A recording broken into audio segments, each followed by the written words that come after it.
Hello and welcome to Off the Beaten Pot. My name is Tom, and today we're going to cook dal. Start that again. Who's dal? Hello and welcome to Off the Beaten Pot. My name is Tom, and today we are cooking spinach and coconut dal on the Svea 123R.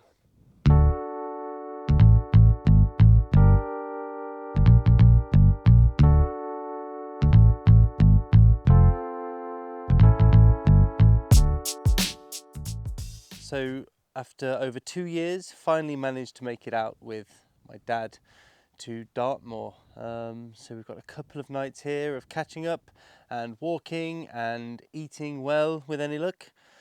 And so yeah, I've prepped 3 days worth of meals for 2 nights, 1 evening, 1 full day, and a couple for the next day. Good thing about the first day is you can go fresh, because once you've lugged your fresh veg and all of that up the hill, it's gone. If you take the right amount, and then it's out of your way. So go fresh when you can, but we've managed to pack a lot of food, well, 3 days worth of food, into a very small bag.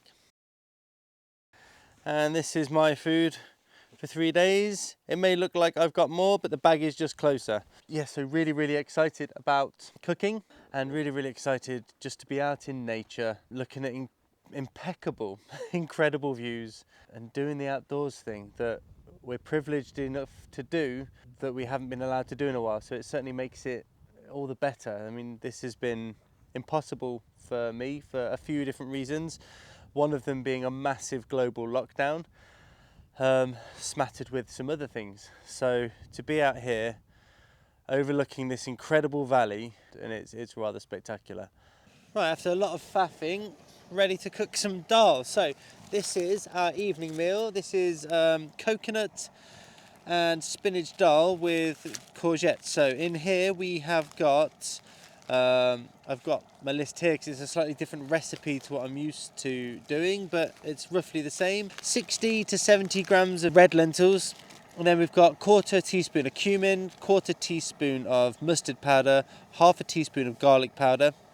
Again, you can use fresh garlic, 15 grams of dried onions, quite a bit of ginger, a big tablespoon of coconut milk, which is what we're getting our coconut from, 1/2 teaspoon of turmeric, which is going to help repair the muscles and get us ready for a long stomp tomorrow. We've got same amount, 1/2 teaspoon of Garamond Masala, and then I've got dried tomatoes, dried courgettes, we've got a few raisins in there, salt, pepper, and that's everything. All we're missing from this is our fresh ingredients, which is spinach. So I've got a bag of spinach.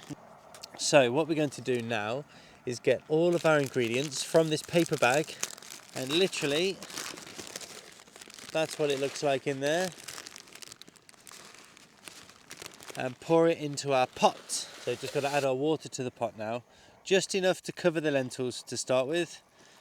And if you have a regulating stove, then you're just going to regulate the stove as best you possible. If you can't regulate the stove and it's always on full bore, just every now and again you just got to lift it and keep on stirring.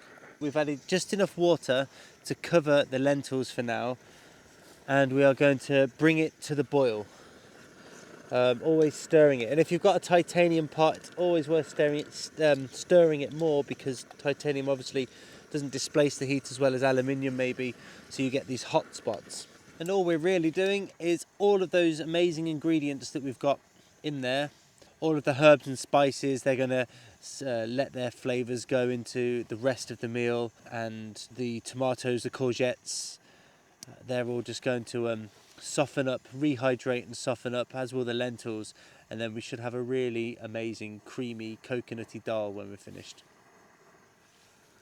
Well, I've spread out massively already, so I'm just going to spend a bit of time at least putting it in one pile.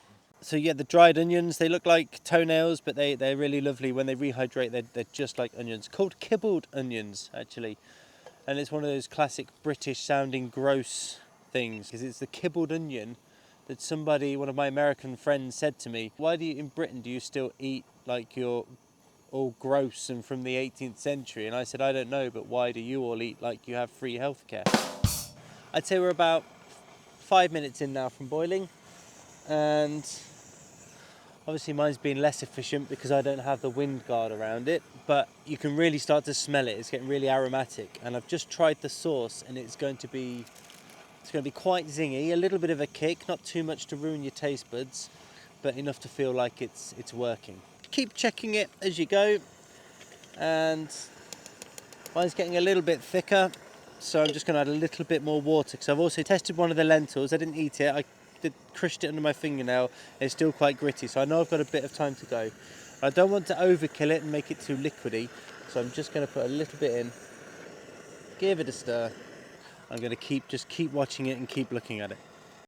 So the great thing about this particular recipe has this many calories, but its dry weight is only this.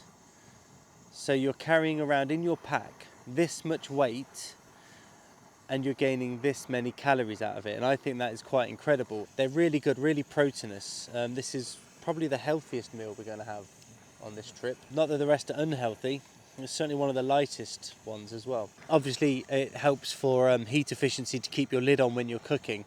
Also keeps the majority of the moisture into whatever you're cooking, so you can bear that in mind. If you need a more moist cook, then keep the lid on. If you need something drier, or if you need the water content to evaporate quicker, you can take the lid off. In this instance, the lentils are quite thirsty, as are the dried vegetable ingredients. So actually, by keeping the lid on, the lentils up to a point will keep absorbing that water, as will the dried courgettes and the dried everything we've got in there.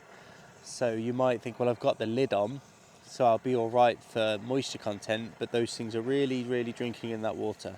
So it's always worth checking when the lid's on how it's doing. And then every now and again when the lid comes off, you just give it a little stir and a little taste. I'm right at the end of mine. I guess that was about 10 minutes possibly of cooking. And now we've got this fresh spinach, incredibly good for us. Looks like a lot, but it wilts down a lot. So just going to pop that in bit by bit. So that is cooked, so I can turn my stove off now. And then I'm just going to put the lid on, let that spinach all wilt down. But we've now finished. And that was, most of the prep was done at home, and that was literally getting a bag, throwing things in it, weighing it out. I can do it by eye now. I know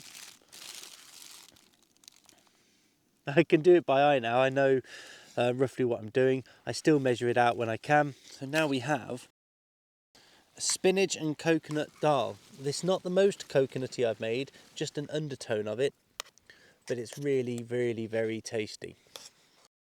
And again, if it's not too spicy for you, you can add more chili, you can add anything spicy really. And if it's not too spicy for me today, I've got my jalapeno Tabasco sauce, which is in my little container here. And again, if you're not happy with the amount of calories, you can add calories to it by adding a fat. I've got olive oil, you can use avocado oil, that's really nice too. Whatever you want, that's the thing. You don't have to do everything exactly the way people tell you. I'm trying to give you the ballpark. This is the specific ingredients, which I will leave in the description below. You can just go and copy that. Then once you get the gist, you can use that as your baseline. You can take things out, put things in, you can make it really fun. I think it's fun. You can make it exciting, you can make it tasty, you can add whatever you like. Like I've added raisins in this just because I thought that would be really nice. So anyway, enough waffling. I think it's time to eat. Dad's wasting away. Enchanté.